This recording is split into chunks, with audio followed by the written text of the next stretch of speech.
about them Patriots, man? Yeah, I'm gonna do a quick forecast for the Patriots moving forward.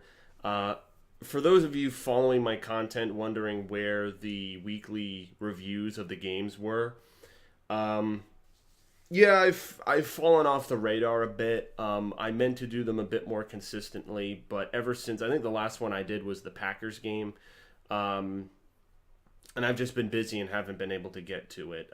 So um, apologies for that, but they've had their up and down games, and for me, because I don't know a lot about football, I don't know specific play reads and a lot of things in the playbooks that I guess a coach, offensive or defensive coordinators would know, a lot of sports analysts would know.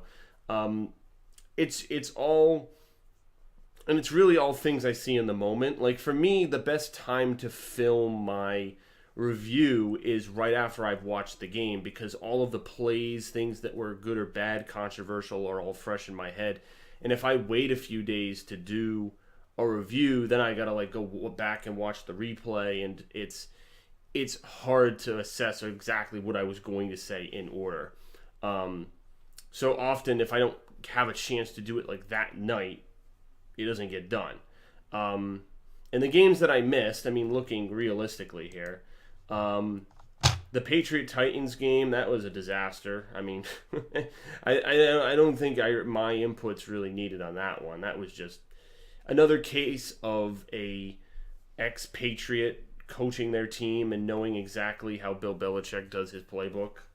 That's really the only way I can like they clearly dominated them last year in the divisional round, and you could see coaching made a big difference. So, and then the Patriots and the Jets. I mean, the Jets are always the doorstop of the fucking. They're always the doormat of the Patriots. So it's that wasn't really for me. That was it was a good defensive effort. And then the most recent game was the Vikings, which Patriots defense, it's another one of those games where I can appreciate their defense coming alive.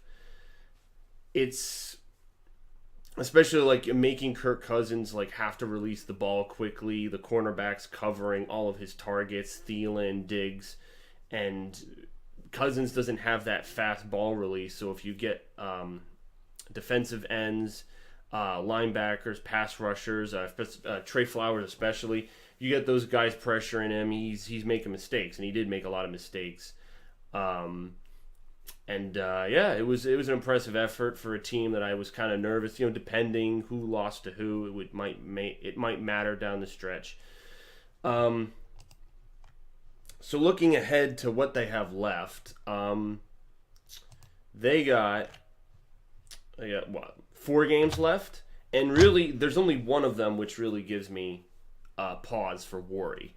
Potentially 2 of them. Potentially. Now, I say 2 of them because this Sunday they play the Dolphins, but they're playing at Miami. And for whatever reason, the Heat always messes with Brady. This is like a known statistic. I don't think people brought it up last year, but after they lost when they were on such a winning streak, people were just kind of like, wait, what the hell? Like, they lost by a touchdown. And I know it was Jay Cutler. This is Ryan Tannehill with an injury. There's a lot of injured Dolphins out there. The Patriots had an easy time wiping the floor with them back a couple of weeks, 38-7. But that was in their territory. So will this game have a different end result? I could see the game being a bit more low scoring, but for me, it's just like location shouldn't matter, And to be fair, when they played down in Jacksonville, in the first, it was like the first or second game of the season, and yeah, you could clearly see how 100-degree weather affected them. I don't know, the Patriots just don't play well in the heat.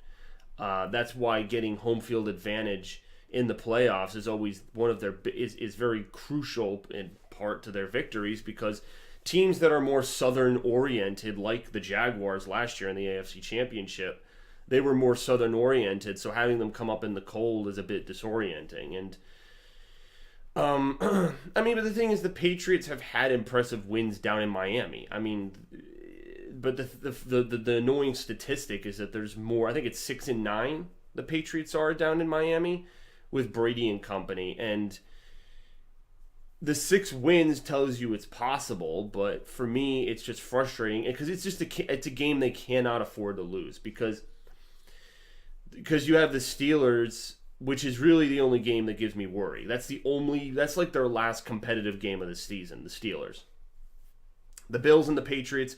The Bills and the Jets come to New England for their last 2 games. Neither one of those games, those are easy wins. Both teams they defeated at their stadium, and now they have to come to New England, and I think New England will be just cleaning up loose ends at that point. But I think we will know the playoff picture by the time. So basically, when the Steelers-Patriots game concludes, we will know the standings in the AFC. And by that point, the Chiefs, looking ahead, the Chiefs are only 1 game behind. So that's why it's crucial. The Patriots have to win their remaining games, okay? And the only 2 games, the only 2 games they could potentially lose, the Steelers game and this upcoming game at the Dolphins. And the only reason I say that is just because it's the location. It's nothing to do with the players. It's literally just the location. So I'm hoping they can overcome that. It was a Monday night game, but again, I'm hoping that they can overcome that nonsensical curse, just house of horrors, as I've heard reporters say, to overcome that and to get a victory, because they need to. They absolutely, this game this Sunday is bigger than you'd think because it keeps them competitive in the AFC. In a pretty, the Texans, the Chargers, the Steelers, and the Chiefs, it's more competitive. Last year it was only the Steelers and the Patriots. So that game that they played last year was basically the tiebreaker. And that's why it was such a dramatic game. It was really only the Patriots and the Steelers because they were neck and neck. Because the Steelers lost their previous 2 games, they lost to the Chargers and the Broncos. I guess it wouldn't be as crucial for the Patriots to win this Steelers game. However, if the Chiefs lose, there's 2 games I see the Chiefs potentially losing. The game they have this Sunday at the Ravens, and then they play the Seahawks. I think their second to last game. So, and then they play the Raiders. I forget there's another team, but for me, it's actually also the Chargers. So the only teams they could, I guess, the only team they wouldn't lose to is the Raiders, right? So either the Ravens, the Seahawks, or the what was the last one? Let me see. Oh, the Chargers. Those are the only 3 that can really turn the tides, because if they were to lose that one, that would give the tiebreaker to New England, which would then allow them to win that AFC battle because they beat them earlier on the season. But again, that's contingent upon them winning the rest of their games. So it's not that it's. I'm trying to say what the difficulty meter is, and in my mind thinking about how they've played. I could see at least them, it's more likely that they'll get a second round bye. A first round bye is possible, but you're relying on the Chiefs to fall down. Now, the whole Kareem Hunt pushing the woman down, getting suspended, that's a big shakeup, and we'll see the ramifications. Obviously, they played the first game not having Hunt, they played the Oakland Raiders. The Oakland Raiders are trash, so it wasn't really a great game to weigh how large of an impact that loss was. But we could see. The Ravens have a really good defense. They're only a half a game behind the freaking Steelers, if you can believe that. So, and I think if the Ravens win this game, they'll have a better record than the Steelers, which is kind of crazy. Because I wasn't counting them in at all, and then all of a sudden they just kind of snuck back in. Same thing with the Texans. The Texans and the Ravens just kind of snuck back into the playoff talks, and I was just like, well, all right, well, I don't know where they came from.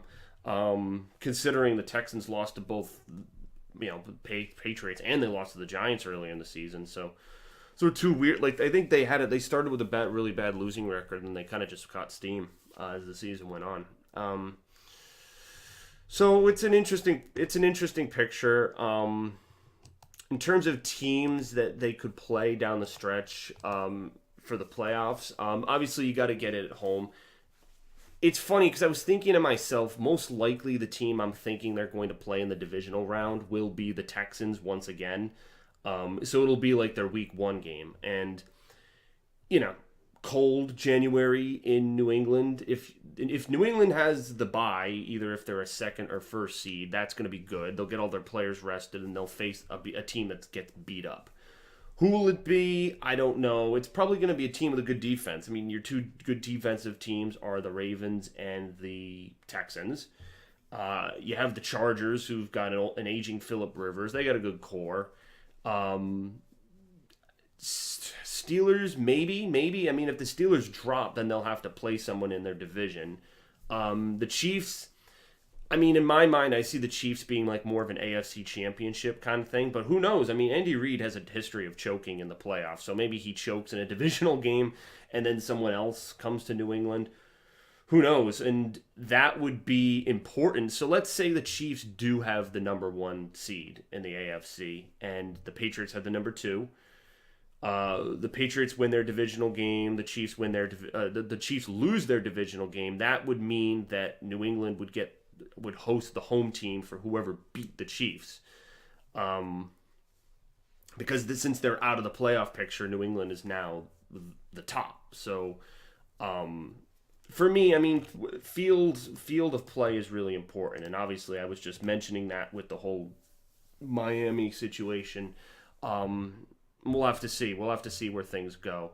But one thing that was positive that I saw today, being Friday, was that their whole 53-man roster was all practicing. Gilmore sprouted up on the injury list with like an ankle injury. I don't think he's ever been on the injury report this entire season, if I'm not mistaken.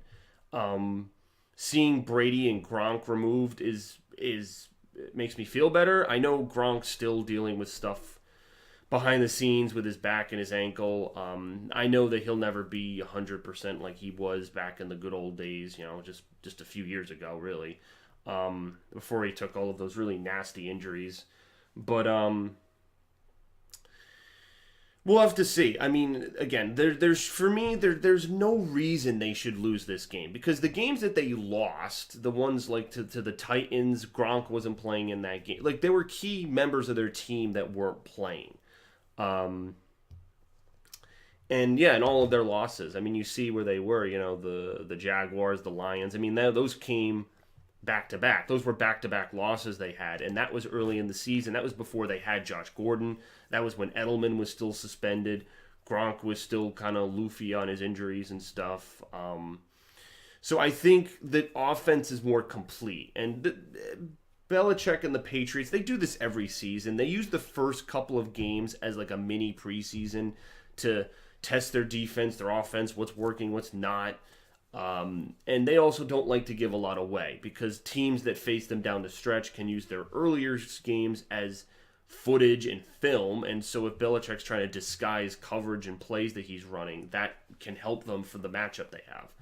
He's done this for years, and it's just a testament to his coaching style and why they're always in this contention and always in this race for the playoffs. I mean, this will be the Patriots' third Super Bowl in a row if they make the Super Bowl this year because they won it 51, lost that really close, annoying game to the Eagles last year, and it's looking like the Eagles aren't even going to make the playoffs. So much for all that shit talking they did. But it's going to be probably either the Saints, the Rams, or possibly the wild card Cowboys. I can't believe I'm saying this, but I mean, put money on it. I think the Cowboys could make a sneaky run with that crazy defense they have. I don't know. I know they've choked a lot in their playoff games. They haven't had great success since they won their Super Bowls back in the 90s. But I don't know. I think you're going to... I mean, that Saints game could be an indication of what's to come for them. And if they can hold their ground and beat the Eagles into the ground and kick them out of the playoffs for good this Sunday, I think I don't know. I think I definitely. The thing is, I don't trust Dak Prescott though. He's not that good of a quarterback. It really is. The main reasons they're winning is because they dominate the time of possession with the football, thanks to Ezekiel Elliott, and then their crazy defense that just came out of nowhere, a young defense that came of age. But anyway, I don't want to get into the Cowboys. I just on the NFC side of things, the way I'm seeing it, it's looking like it's going to be the Rams and the Saints with byes, and then the Cowboys will sneak in. I don't know. The NFC North, it just it's got like no talent to it. I mean, I would say the Bears, but their quarterback's banged up. I'd say the Vikings, but Kirk Cousins is not as great as people think he is, just in my opinion. We'll see. We'll see where things go. Still a lot of football to play, but this Sunday's game is more important than you would think, even though it's against a shitty divisional opponent. But hey, location matters, man. Location mattered last year, and it was a loss that put us in that tiebreaker situation with the Steelers that if we had lost that game could have really flipped the tables on how that whole playoff picture went. So we'll see. We'll see where things go. But this is kind of just like me down the stretch. I'm not sure if I'll be able to do my usual reviews for the next couple of games that are in the pipeline. But if they make it into the playoffs, I'll definitely do predictions. I'll probably do predictions and stuff for all of the teams, because then you're limiting the number of teams, because only a certain number make it in. So I'll definitely do wild card, and it'll be interesting because again, a lot of teams are catching steam, and not everyone can make it into the playoffs. So these last couple of games are really going to matter. Some of these teams are going to be fighting for their playoff lives here. Some have nothing to lose, and so there are some teams that already aren't making the playoffs that can play spoiler and just knocking a team out. We saw the Bengals do this to the Ravens last year. They beat the Ravens, kicked them right out of the playoffs, and then the Bills freaking got into the wild card last year. So yeah, I mean, just split second things, can change a lot. So yeah, we'll see where things go. But just wanted to put out an old Patriot vlog. It's been a little bit, and I know a lot of my fans have seen Walking Dead, maybe some gameplay returning to the channel. So during the Christmas season, I'll try to ratchet it up once I have a little more free time. So yeah, thanks for watching, and we'll see how this Sunday goes.